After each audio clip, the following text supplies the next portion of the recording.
Today, like I said, I'm going to move on to talk about the 19th century. We've kind of already been talking about the 19th century because I talked about the Napoleonic Wars, which is probably one of the first major events of that early 19th century overall. So I'll kind of talk about post-Napoleon Europe.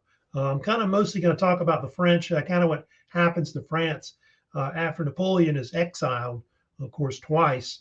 I'll kind of go into and discuss the Russian Empire in the 19th century because it kind of gives some of the European countries fits, like the British and the French, and they end up in the Crimean War, if you know about that. So I'll kind of talk about that. And next week, I'll get into like the Industrial Revolution, the rise of socialism.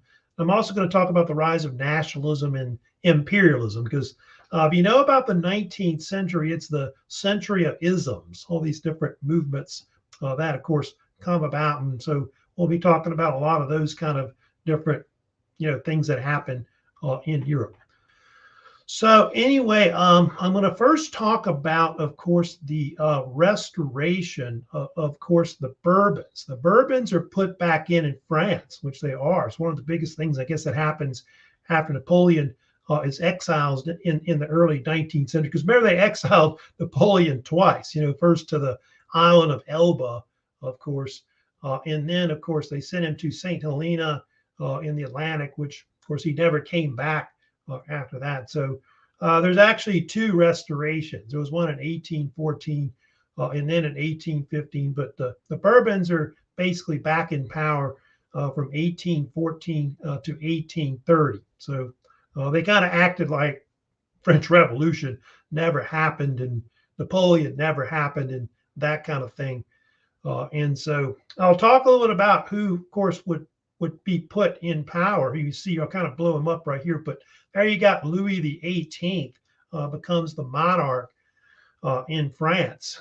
Who was he? He was the younger brother of Louis the 16th, who, remember correctly, had died on the guillotine January 1793 during the French Revolution. He had been in exile for years.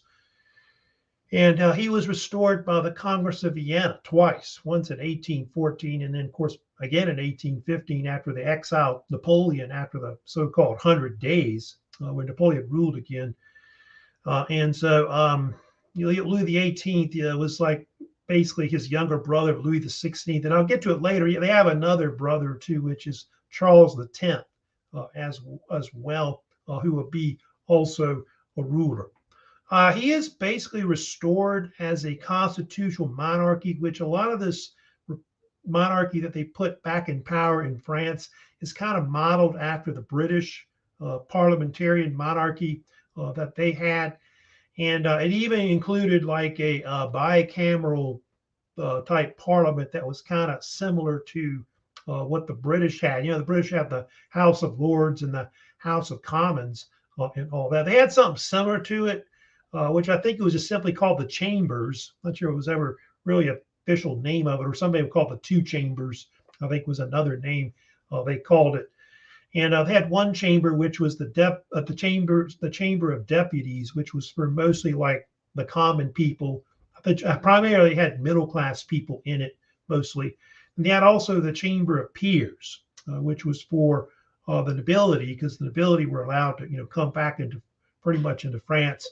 After that, it did include like a kind of a Bill of Rights that was given to guarantee equal rights that were based on the revolution in the Enlightenment, such as like freedom of religion, freedom of expression, freedom of the press. People had the right to own property, but they also allowed, some forms of selective male suffrage, like the right to vote was something they started doing too. In France, but it was very selective, and it included like poll taxes, where you had to pay a tax to vote. And I think the Chamber of Deputies, if you wanted to hold office, you had to pay something like 1,000 francs a year to basically have a position in the government. But the king was very powerful. That was one weird thing about the constitutional monarchy they put in France. It was more powerful than one in Britain, and so the king could do things like establish treaties. He could declare war. He could command the military, the navy. He could appoint judges. He could appoint ministers. And I think there was even a deal where he could even issue like things like drafting laws in the country and issue ordinances and things like that. And so he was a pretty powerful monarch, Louis the 18th overall. But almost some people thought it was almost like they were restoring the old regime, the ancient regime of the the Bourbons that they had before. But the only thing about Charles, about Louis the 18th, was, of course, he didn't have any, children. That's kind of a problem, of course, and the throne's going to eventually go to his brother Charles the 10th.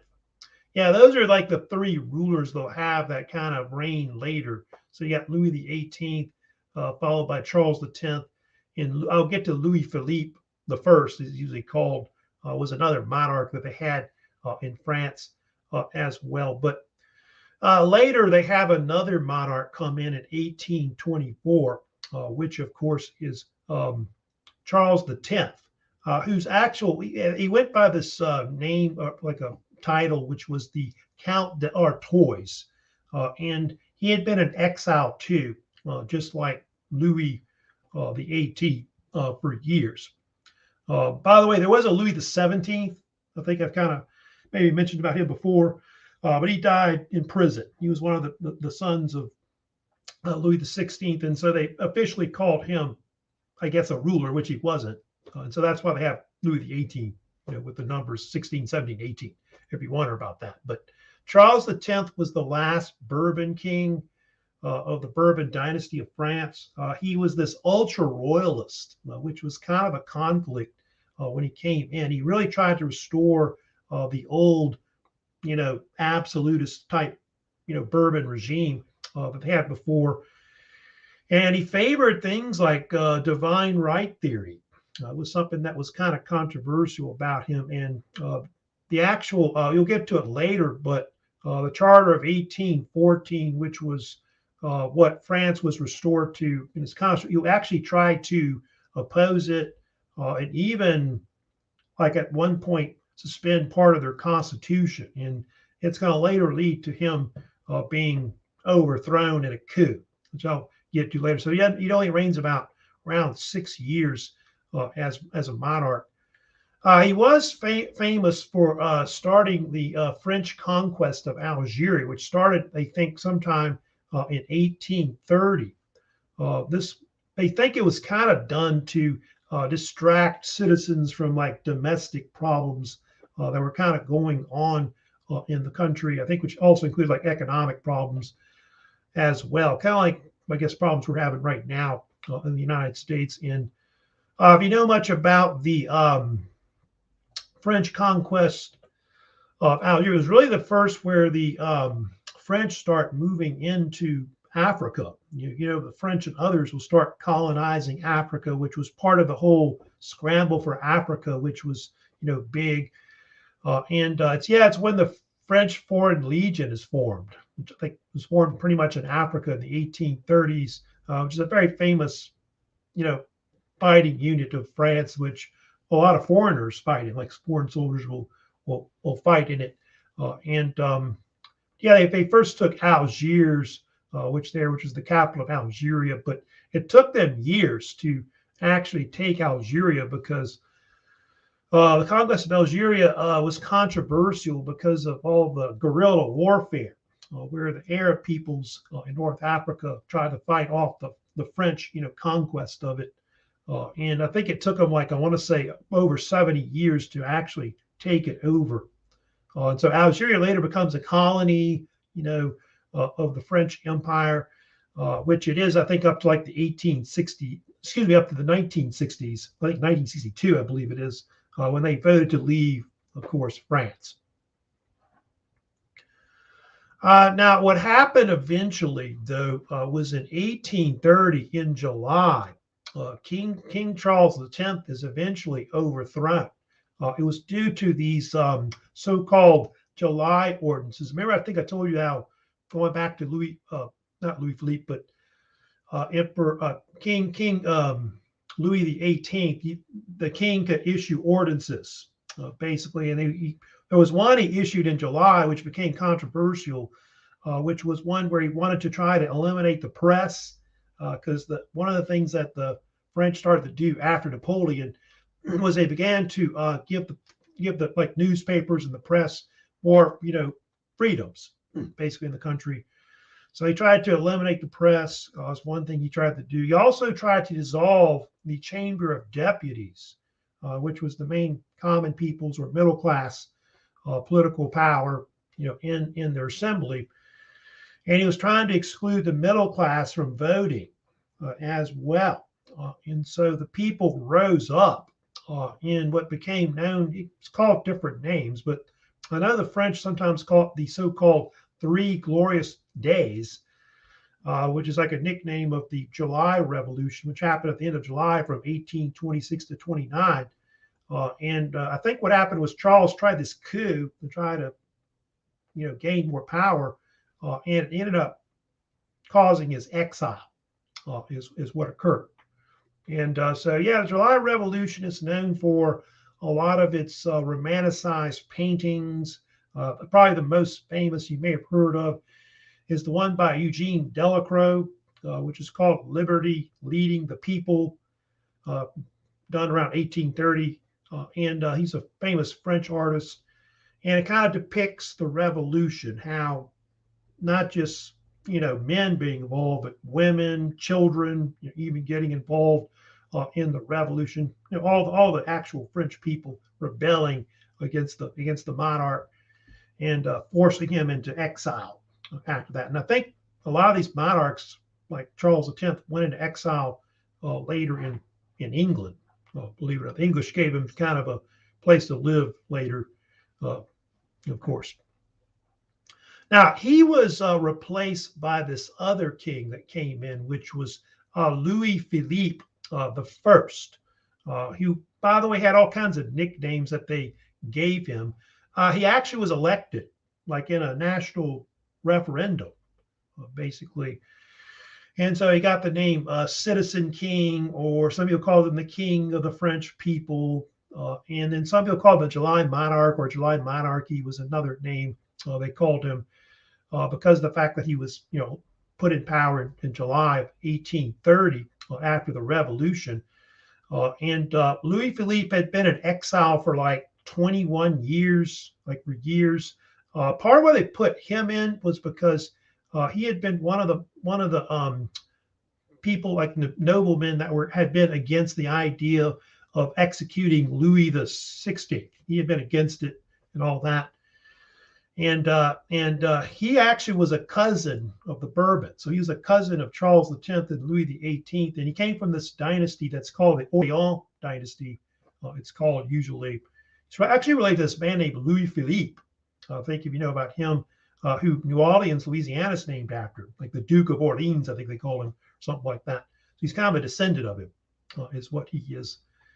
And so he comes in and he'll reign the longest out of these different monarchs afterwards for like close to about 18 years, Louis Philippe. However, he wasn't that popular, because a lot of people kind of still thinking about Napoleon Bonaparte and all that, the empire that had been before that Napoleon had created. And so one of the things that Louis Philippe did to kind of try to, make his image a little better in the country, he decided to bring back Napoleon's remains, which, remember, he was buried on St. Helena in the Atlantic. I think I showed you that burial plot on St. Helena where they buried him. And so the French went there, they dug up the body of Napoleon and brought him back and had him buried in Paris, in Les Invalides, which is Les Invalides is this famous, it's like a museum, really, is what it is, but it's basically a collection of museums, monuments that honor France's like their heroes, like their war heroes. It celebrates their military history of France, and close to 46 French people, or like around 46, I think it is, or people are buried there within it. It's also got a hospital in it, which I think the hospital is more like a kind of like a veterans hospital, and it has also like homes for like some of the veterans to kind of live in also as well. But his popularity, though, faded. That was the only thing about it. It didn't really work like he thought it would. France had a lot of economic problems, of course, by the 1840s, which was kind of not just in France but other countries throughout Europe. And they had this thing happen in Europe where the revolutions broke out. Like in France, they had the so-called February Revolution of 1848 broke out, where he was forced into exile again. He was Louis Philippe. They kicked him off the throne also as well. And yeah, the revolutions of 1848, it was something that went all over Europe. Throughout Europe, there was this case where the working class people revolted throughout Europe, not just the upper middle class, but the lower middle class, the working classes. They wanted more rights, like political rights, the right to vote, things like that. I think they also wanted economic reforms and things like that, because the Industrial Revolution at the time was starting to take off in the 19th century. And I guess wages weren't keeping up with some of the economic problems that were kind of going on, kind of like inflation maybe right now, and the wages aren't keeping up with it and things like that. And it was also a rejection of Metternich. Remember, Clemens von Metternich at the Congress of Vienna had pushed all this conservatism after Napoleon was exiled. And people start to reject all that. They want more liberal ideas in Europe. Nationalism starts to become real popular, like in Italy, Poland, and other countries. And you'll see that also occur. But a lot of revolutions were all over the place. I think England wasn't really affected by it. I know that. But I know in Germany, it was a big thing.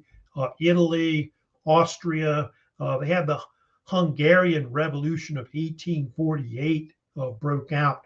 But most of them were actually crushed, believe it or not. Like I know the Russians helped the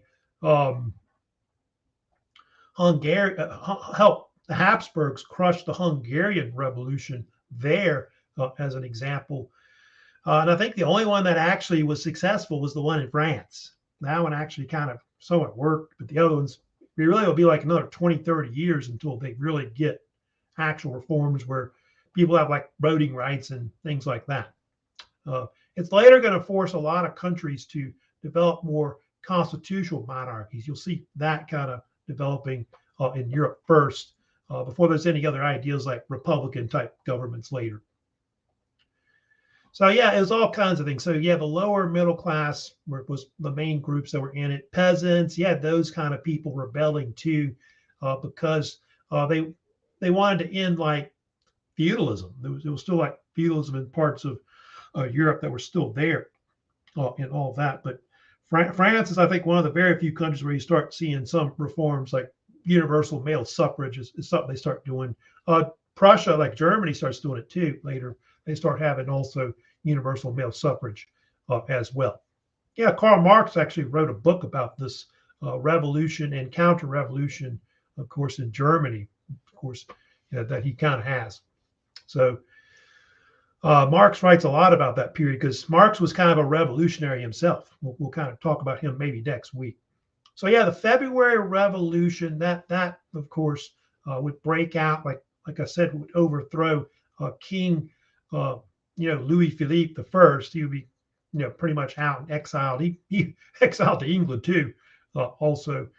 And so that leads into a new period in French history where they restore in 1848, with the Constitution of 1848, the so-called French Second Republic is brought in, which is kind of a brief period that only lasts about 3-4 years that they're in power. But France at that time makes a lot of reforms to the state. These are kind of examples of things that they did, but they basically created a unicameral legislature that was brought in, that was nicknamed the National Assembly, which I think today is still one of their main assemblies that they have today. And also in the 1848 Constitution, they also adopted a new head of state, which is the President of France, which would be elected through universal suffrage, something that they start doing in France, one of the first countries to really do that in Europe. And the president of France would be elected originally back then to a 4-year term, but not eligible for re-election. That was the only thing I think that was a problem initially. And I forget what the term is now, but I know you get elected as president of France, it's a 2-year term. I think it might be 5 years now, is what it is. But of course, what's famous, if you know about 1848 in France, the French then elect their first president, which happens to be one of the relatives, of Napoleon Bonaparte. The Bonapartes were still very popular in France. It got to the point where there were even political parties like the Bonapartist Party became popular that supported the idea of restoring the Bonapartes and maybe even the French Empire again at that point. And Louis Napoleon Bonaparte, who you see on the left, had been in exile for years. He was a nephew of Napoleon Bonaparte through one of his brothers, which is Louis Bonaparte, of course. And I think he had been married to, it's kind of a weird story, but Louis Bonaparte had married one of the daughters of Josephine. I think her name was Hortense Bonaparte. And so Louis Napoleon Bonaparte was actually related to not just Napoleon, but Josephine as well. Kind of a weird story about that. The only thing was he only could serve like one term, which I said was 4 years. And so what happened was Louis Napoleon decided to overthrow the Republic. He dissolved the actual National Assembly at that point, basically kind of declared himself like a dictator at that point. And of course, what he would do, which is famous, he would then go and restore the French Empire, which later, becomes known as the so-called Second French Empire. The first French Empire was the one founded by Napoleon, his uncle, which, remember, Napoleon liked to call it the Grand Empire, the Great Empire of Napoleon, and all that. And so he would, style himself as Emperor of France, of course, again. And of course, the title that he goes by is Emperor Napoleon III, because if you remember correctly, there was, Napoleon II, who had ruled before as the ruler. I'll get to the empire itself right there. But Napoleon II had been the son of Napoleon I, who had died of tuberculosis at the age of 21. So he never really officially ruled as emperor, but he declared that he was the second ruler, emperor of France, and he was third in that order. So there he is right there. I think I've got another picture of him right here he's called different names. I think there was a joke where they said sometimes that he was known as Napoleon the Short because he was kind of small stature, which he was. But he was elected, just like Napoleon I, his uncle. He was elected to the position of emperor in 1853. 97% of the voters voted yes for him to become emperor. And so it became hereditary. Apparently, it would be passed down to his children, but he's the only ruler of it, of basically the Second French Empire. Yeah, here's kind of a map showing you all the different territories that the French Empire ruled over at one point. I know that the one on the left there you see, which is the North America. They lost those colonies. Most of those were lost. I think that's all the different territories that France controlled at one point. But most of the territories that they controlled were predominantly in Africa, which, Northwest Africa, like Algeria and the Sahara, West Africa, you're looking at right there. At one point, I think Chad, if you know where Chad is in Africa. Madagascar is another area as well. Islands in the Caribbean and also French Guiana, which of course we saw a short little video in South America. Syria at one point, especially after World War I, they controlled for a while.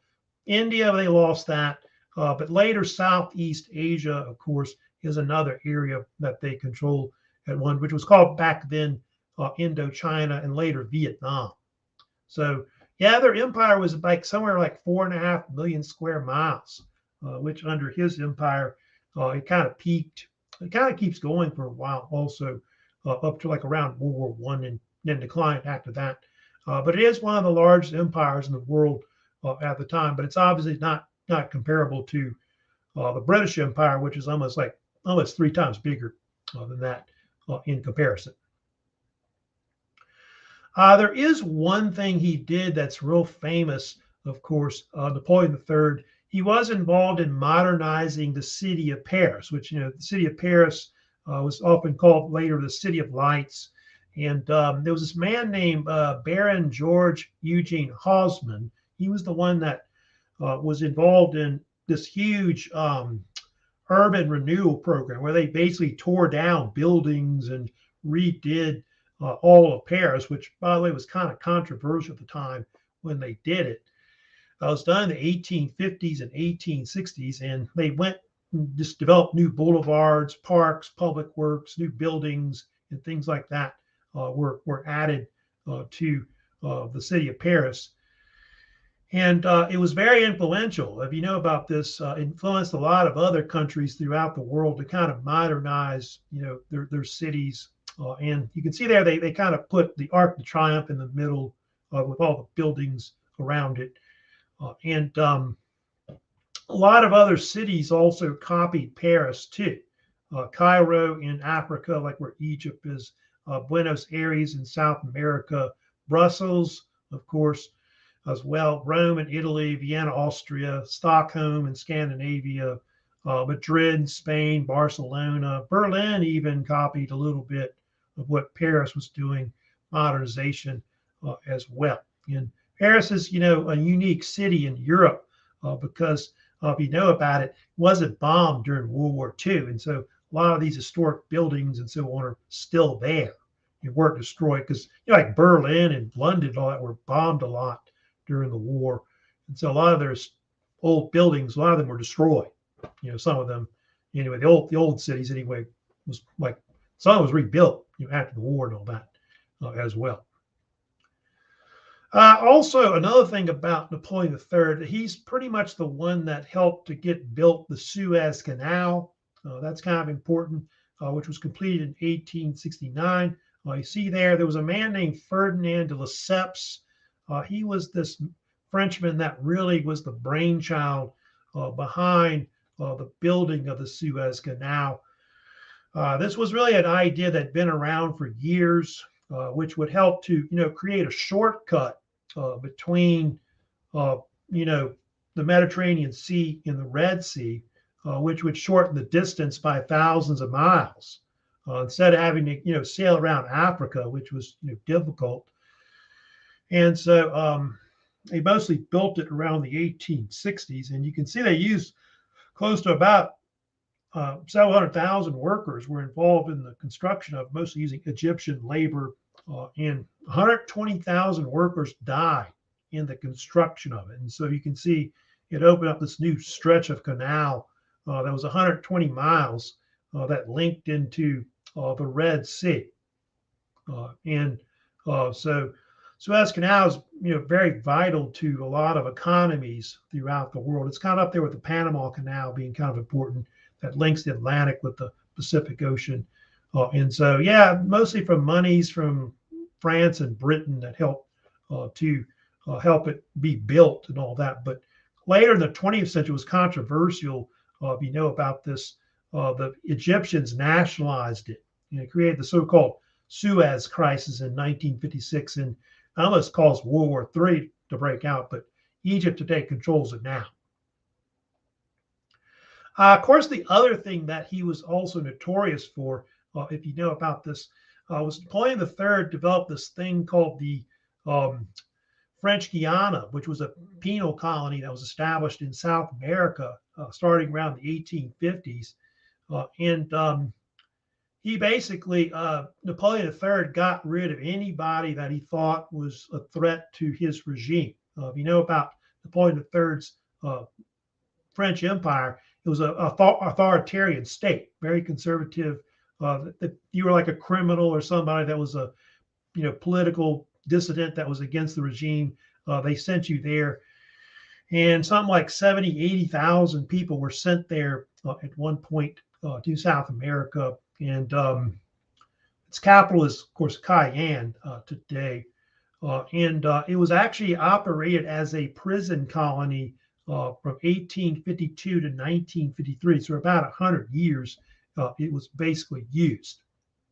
Like I said in the video, the death rate was pretty high. About 75% of people that went there died. And after you served your full term, you couldn't go back to France. You actually had to live in the actual colony there. And so that's why, they later made movies about it where, people tried to escape from it. It's called Devil's Island because it's got all these islands that are off the coast of South America, which I think the one that's the most famous was called Devil's Island. And so since the name, that was kind of a nickname that they called the actual colony that was there. And I think that's one of the main ones. But I think the one that's the Devil's Island is the one that you're kind of looking at. I think it's it right here at the top left, actually.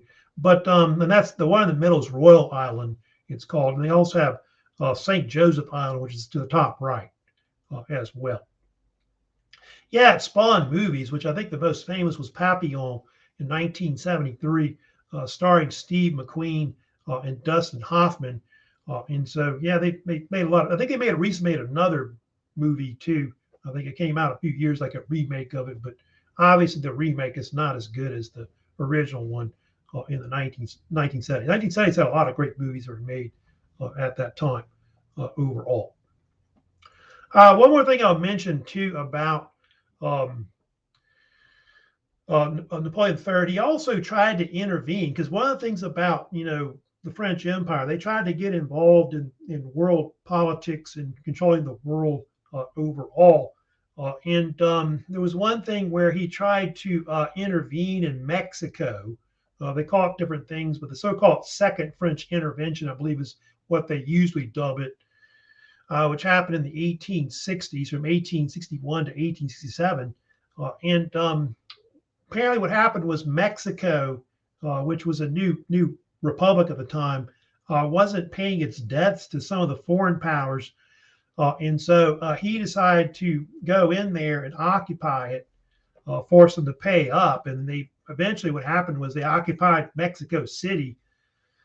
And they formed an empire out of it that was later called the so-called Second Mexican Empire, which was from 1861 to 67. And he put a cousin on the throne who was actually a Habsburg named Emperor Maximilian I, you see on the left. And the French tried to fight for control of Mexico, but the Mexicans eventually won. They eventually defeated the French intervention, occupation of Mexico. And Maximilian was later captured and actually shot. They killed him.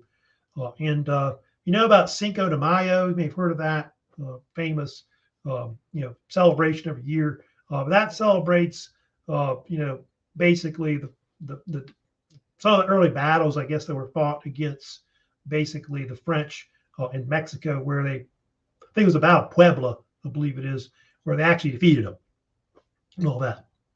But kind of talking about, I'll get to it later, of course, about Napoleon III. He'll basically he'll eventually also get involved in the Crimean War. I'll talk about that today a little later, because Britain, France, Ottoman Empire will fight Russia for control of the Black Sea. That's another thing, of course, that happens in his reign that's well known. And then his reign ends with the Franco-Prussian War in 1870-71. France gets involved in a major war with the Kingdom of Prussia, and it ends up with the Germans invading France, causing his abdication in 1870. And so that actually caused the collapse of the Second French Empire. And so the reign of Napoleon III was kind of a farce in the end. That's the only thing about what happens to him. And the French go back to, becoming a republic, is what eventually occurs. Now I'm going to move on to talk a little bit about the Russians today. about what happened with that particular state, because Russia is also, a major power after, the Napoleonic Wars as well. The Russian Empire at that time in the 19th century was one of the largest empires. In fact, it peaked at about 8.8 million square miles, which was the third largest empire in the world at the time, which was behind the British Empire, which I think was close to like 12 million square miles.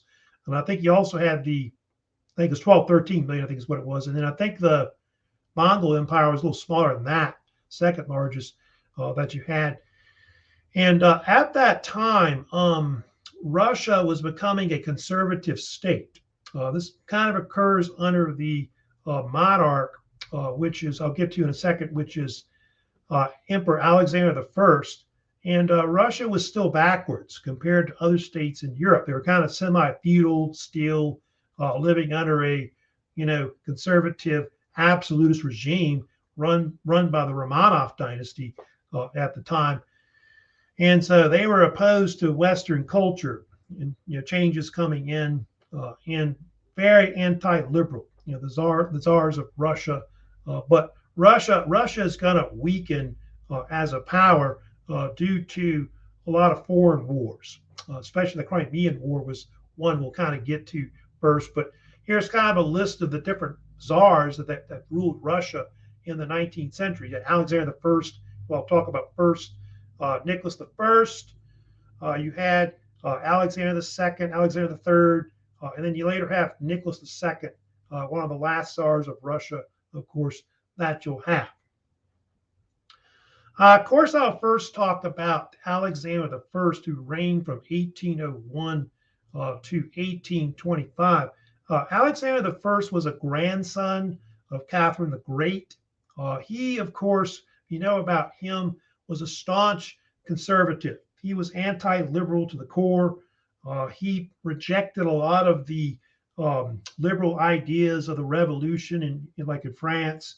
He hated Napoleon, what Napoleon had tried to do. And so he was a major supporter of the Congress of Vienna. And so under him and other czars, the czars began to, like if anybody was a threat to the state, they often exiled them, like to Siberia, something they start doing in the 18th and 19th century. And it got so bad that the Russians even had a secret police they had that was called the Okhrana, that kind of spied on people with the state. And so so he was considered a pretty famous czar of Russia. And of course, we've already talked about him before, but he was famous for defeating Napoleon in 1812 in Russia, and then marching on Paris in 1814 and forcing, Napoleon to abdicate the first time in 1814.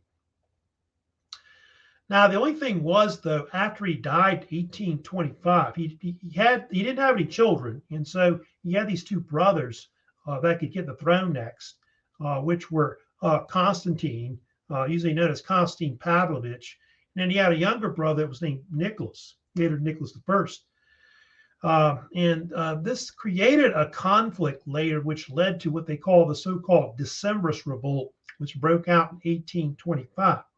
What happened was apparently Constantine, who was known as the Grand Duke of Russia, didn't want to be the czar. He didn't want to take over after his brother Alexander died. And so he basically, he was, part of it was because he was the governor of Poland, which he kind of liked being. And I think he had a Polish wife, which I think may have been controversial or something like that at the time. And so he decided to step down and give the throne to his younger brother, Nicholas. And so he didn't end up, of course, on the throne.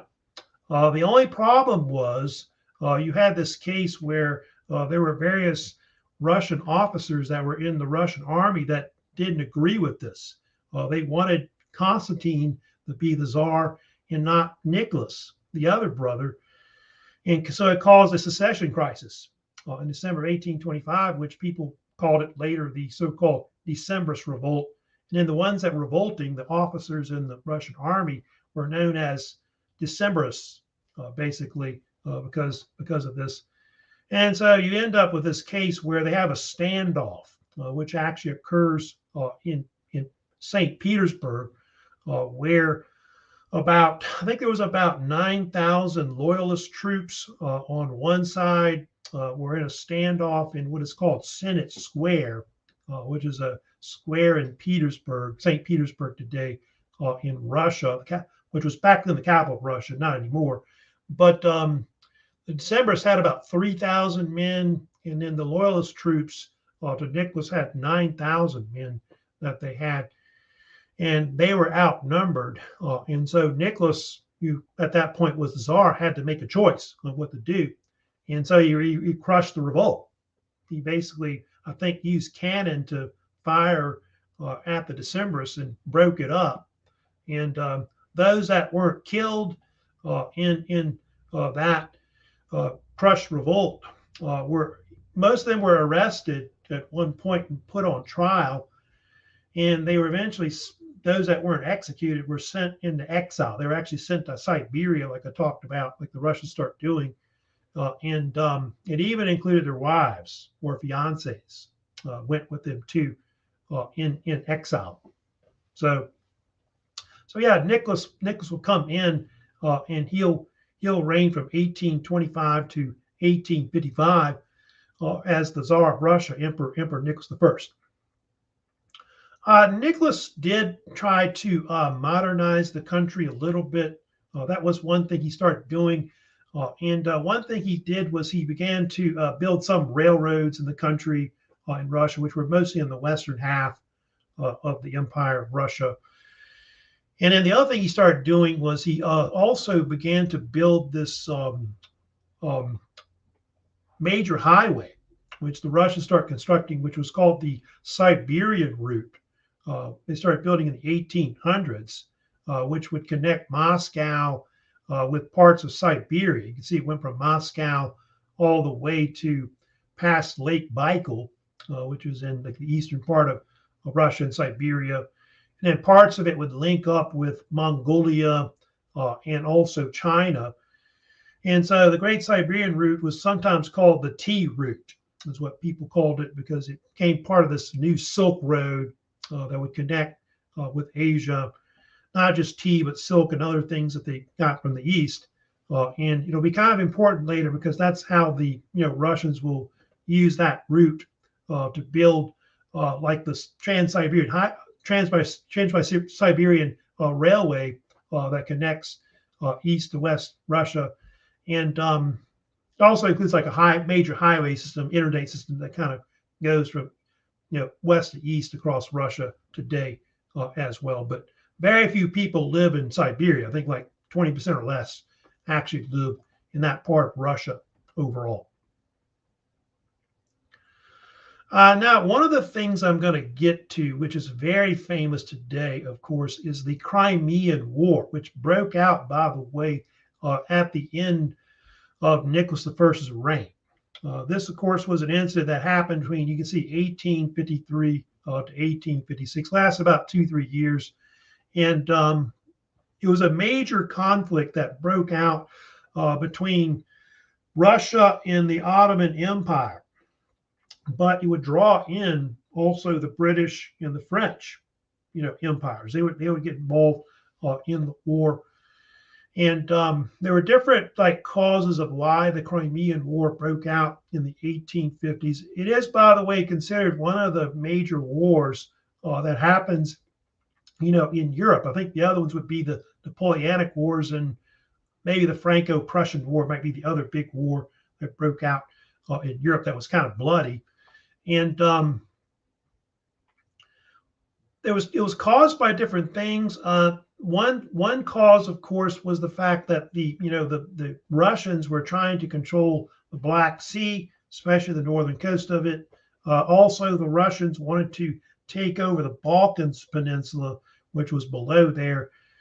And Russia had this dream, if you know about it, they were going to try to take the Balkans Peninsula and then march on Istanbul and take it from the Turks, Ottoman Empire. And Russia for years had this dream of Constantinople being in the hands of Christians again, which I think some Russians still think about this idea.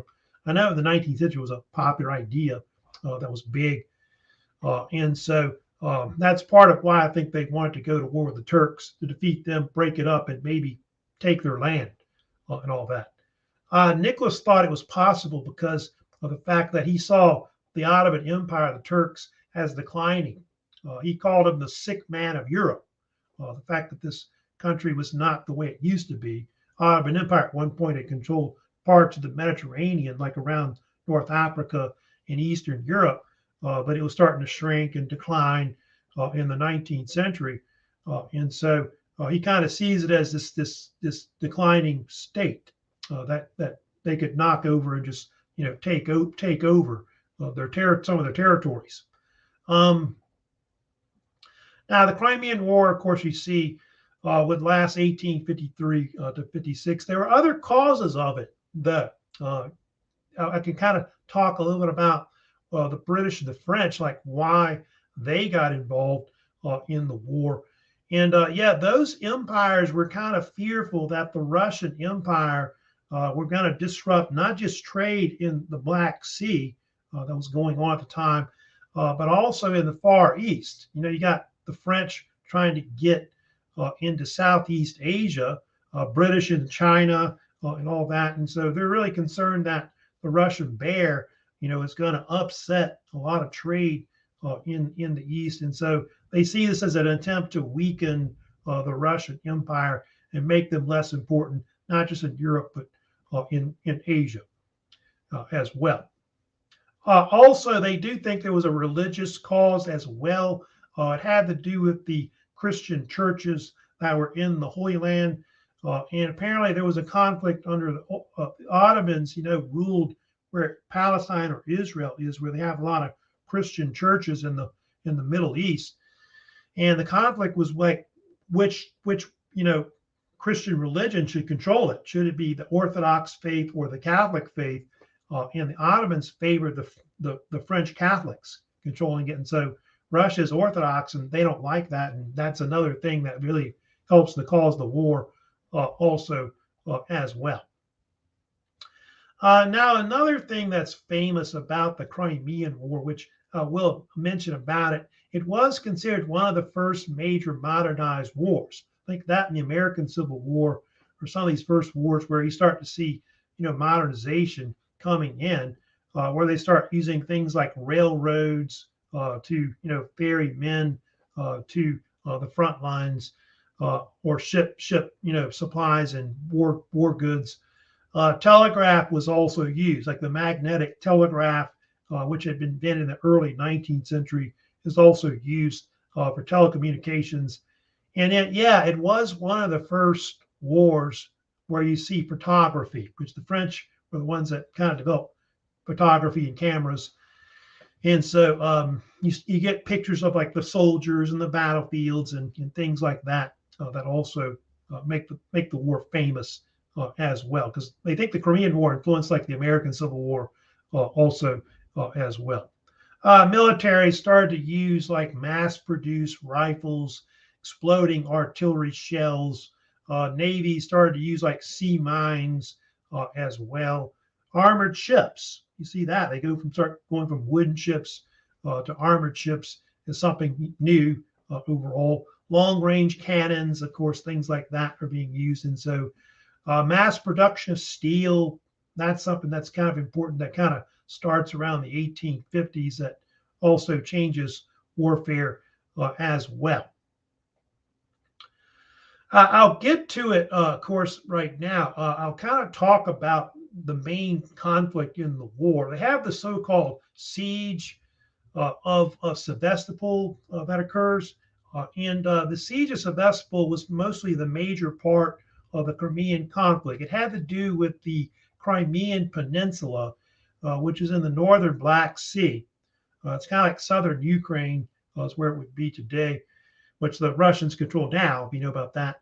And the reason why the Crimean Peninsula was important, because that's where the Russians had their main Black Sea fleet, their naval fleet that's there today. And so what happened was the coalition forces, you can see here, used their naval power to sail up through the Black Sea and land on the southern peninsula of the Crimea, right there. And it led to a siege. They call it the Siege of Sevastopol, usually, which will last almost a year, not quite, but it lasts from October 1854 to about September 1855. It was the bloodiest conflict of the Crimean War. They were also fighting in the Balkans, too. You can see on the western side of the Black Sea right there. Like most of the Turks versus the Russians. And anyway, what happened was the Russians, concerned that they would get encircled, eventually decided to withdraw by 1855. And so they were kind of concerned that their whole force would get wiped out. And so they eventually scuttled their Black Sea fleet and withdrew from the peninsula. And so by and by, the coalition side would eventually win the conflict because of that. And Sevastopol is famous for, like, I don't know if you know much about it, but there's a famous battle that was fought that was called the Battle of Balaclava. And it's later made famous because of a poem that was written by Alfred Lord Tennyson, you may have heard of, called The Charge of the Light Brigade. And it kind of became immortalized because of that. And but it was actually a battle which was really a draw. Like neither side really won, where I think the British, some of their cavalry fought against Russians. And it was like indecisive. And a lot of the battles that were fought on the Crimean Peninsula, neither side really won. It was almost like a stalemate, really, the war. But in the end, I guess the coalition side won because the Russians withdrew and all that. They did have a treaty that ended the war afterwards. It was the Treaty of Paris of 1856. What it said basically was that the Russians couldn't occupy the Crimea, at least fortify it and all that. And nobody could have naval forces on the Black Sea, Russia or anybody else, for at least a number of years after that. And they think that the Treaty of Paris in the end helped to kind of weaken the Russian Empire after the war, because by the late 19th century, the Russian Empire definitely starts declining because of that. The Crimean War was pretty bloody, by the way. 600 to 700,000 casualties. That was basically the amount of casualties. So I think that was probably the second bloodiest conflict, really, in Europe in the 19th century after the Napoleonic Wars. Just kind of give you a comparison between. I think the next war after that that's bloody would probably be Franco-Prussian War, which was somewhere between 100 to 200,000, I think, casualties in that war, to give you an idea of different wars. But obviously pales in comparison to, say, World War I, World War II. World War II, they fought again. Well, actually, both those wars, World War I and World War II, they fight over it again. But the Germans versus the Russians later.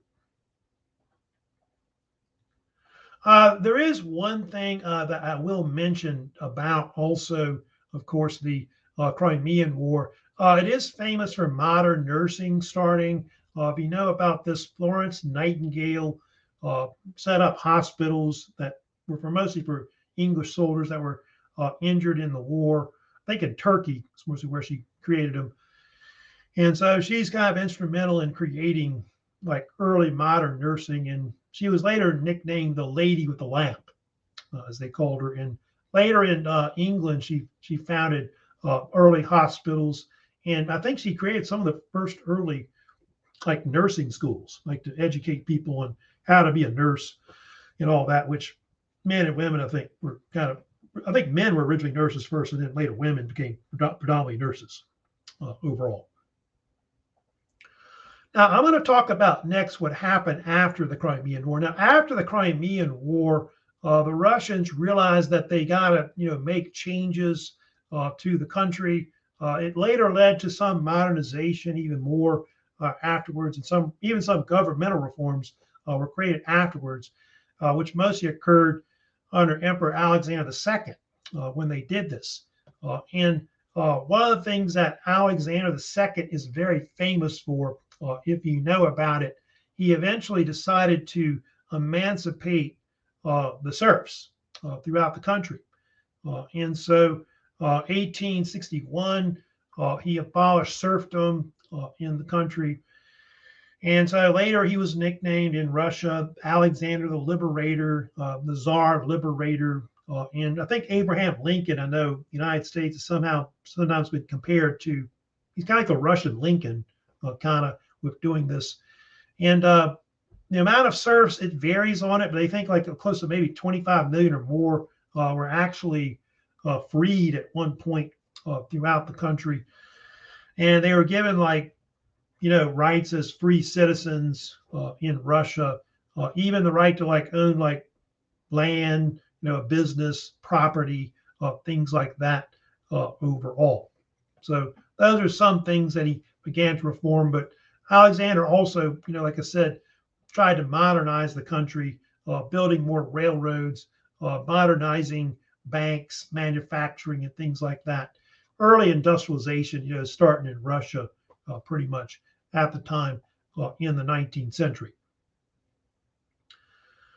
So yeah, that's kind of some of the things that he was known for overall. There were some land reform, which is true about Russia. Russia went through this period where they created farming communes throughout the country, which was called a mir, or I think there's another Russian name they call it, which is Obshchina, which mir means commune or society. Actually, sometimes it means also village as well. And through these village communes, the peasants were allowed to control some land for themselves and create crops, but it wasn't like capitalist type agriculture or anything like that. It's kind of a cross between like a commune and maybe collectivization later that they have, which the Bolsheviks had kind of experiment with. But it was some land reforms that they began to create throughout the country. But a lot of peasants had trouble trying to buy land. That was the only thing about that, because they lacked, money to do it. Oh, Alexander II is famous for selling Alaska. I think in the news lately, the Russians have been talking about trying to get it back, if you know about this. But 1867, Russia basically sold Alaska to the United States under President Andrew Johnson. And the Secretary of State at the time was William Seward. And so people gave it a nickname later, Seward's Folly, because they thought it was a joke that the United States had bought Alaska. Because all they thought up there was, all they had was either polar bears and icebergs or whatever. And nobody thought about, they might find gold up there, or oil, which of course they would later. And so Alaska is important for like natural resources and all that. But yeah, Russia originally had colonized it before us and all that. And even some of the early cities there, like Sitka and all that, were originally Russian cities a long time ago. But we bought it from them for $7.2 million. Now, what happened, Alexander II was eventually assassinated. He was killed by these radicals that were called the People's Will, where they threw a bomb at Alexander II's carriage as it was riding through St. Petersburg. It blew his leg off. He bled to death. And so his son came in, which is Alexander III, and he was like a more conservative ruler that was really reactionary. He didn't really like all these reforms that his father was doing. And so Alexander III was more known for reversing a lot of the reforms under the Romanovs. And he was also very religious. He was big into the Orthodox Church in Russia, which it still is pretty important in Russia today. And he was anti-Semitic. He hated Jews.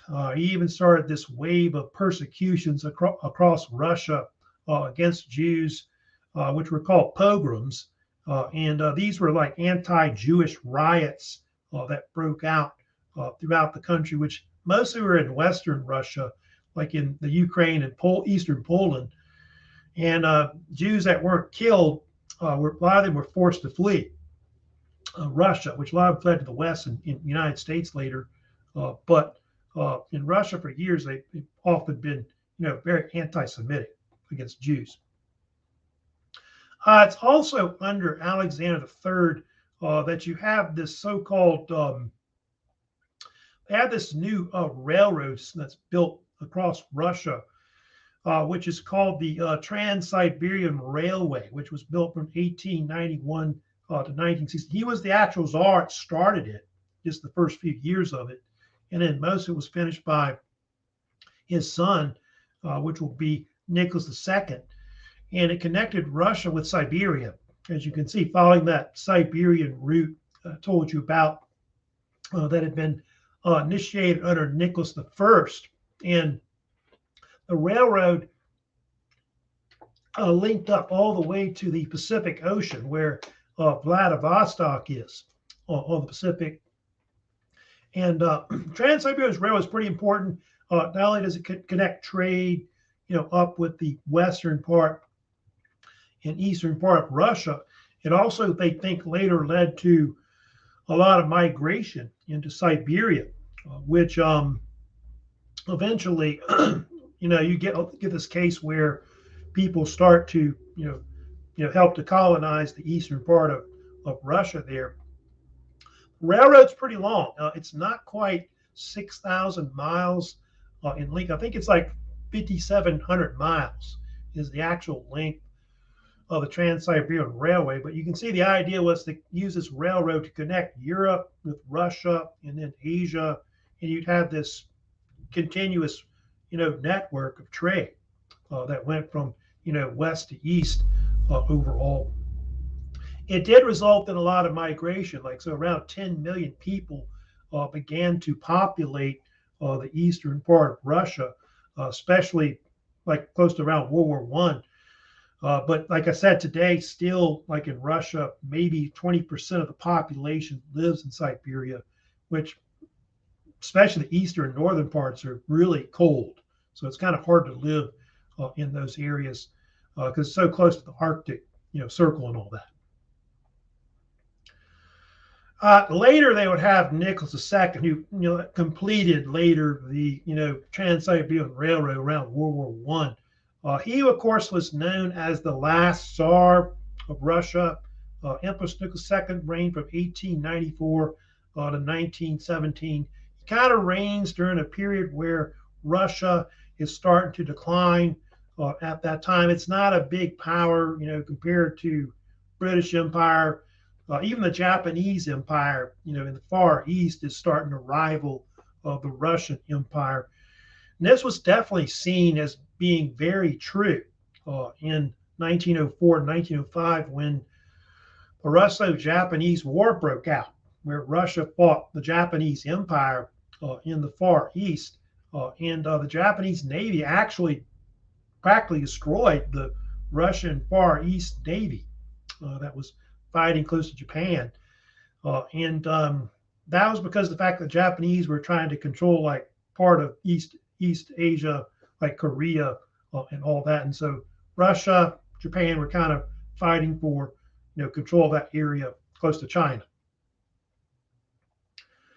Of course, he's very famous later because Russia, if you know about it, went through a series of revolutions. They have two of them, the Revolution of 1905 in 1917 that broke out. The one in 1905 forced Nicholas to create a parliamentarian government, which was run by this parliament called the Duma. However, if you know about it, the Russians stuck to having a absolutist type regime. He kind of remained as an autocrat through World War I. And because of the fact that the Russians lost the war to the Germans, they lost badly to them, by the way, because the German Central Powers eventually invaded and took over Poland and the Ukraine. And it led to the Russian Revolution of 1917. And of course, what happened later, we'll get to this later when I get to around World War I. Nicholas is later overthrown in the Russian Revolution. The Bolsheviks, who were communists, will later seize power. And they end up imprisoning Nicholas II, and he's eventually executed by him. They kill his whole family, if you know about that. pretty much his wife and all of his children were all murdered, including, I know there's a story about Anastasia surviving, one of the daughters, but the whole family was wiped out. And what happened later, we'll get to it, into the 20th century later, you'll see the rise of the so-called Soviet Union by the 1920s, which will emerge after the bloody Russian Civil War, which, practically almost tears the Russian state apart.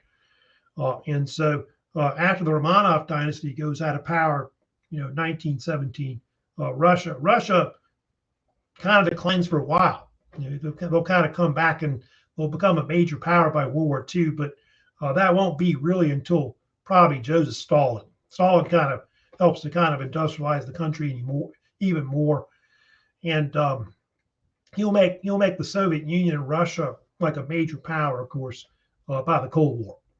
So that's pretty much it lecture-wise today. I don't know if there's any questions I see or not on YouTube.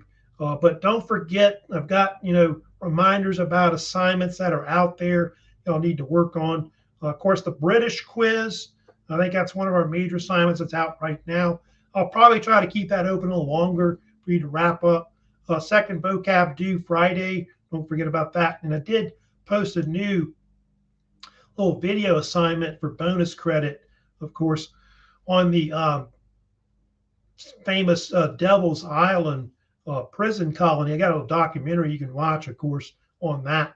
Don't forget, I do have those discussion threads. You get bonus points for that, for answering some of the study guide questions, of course. So don't forget about that in discussions. I think there's some threads on the British Empire not finished, and there should be one on the French Revolution that's up right now as well. So that's pretty much it for today. I'll see y'all next week. Next week, I'll kind of have a two-part lecture series continuing with the 19th century. Now, I'll talk about industrialization, which starts in Britain. I'll get to that. I'll talk about that idea and rise of socialism, and then I also am going to get into talking about the rise of things like nationalism, imperialism in the 1800s, because all these are major events, influences that lead into World War I, of course, in the early 20th century, which I'll be talking about soon as well, because we're going to be, edging on to eventually the 20th century, in the semester. So that's it for the week. Y'all have a great weekend coming up. And if you have, like I said, a comment, question about this lecture, please let me know on my channel. Or if you got a question about the class, you can email me as well. So y'all take care, and y'all have a great weekend.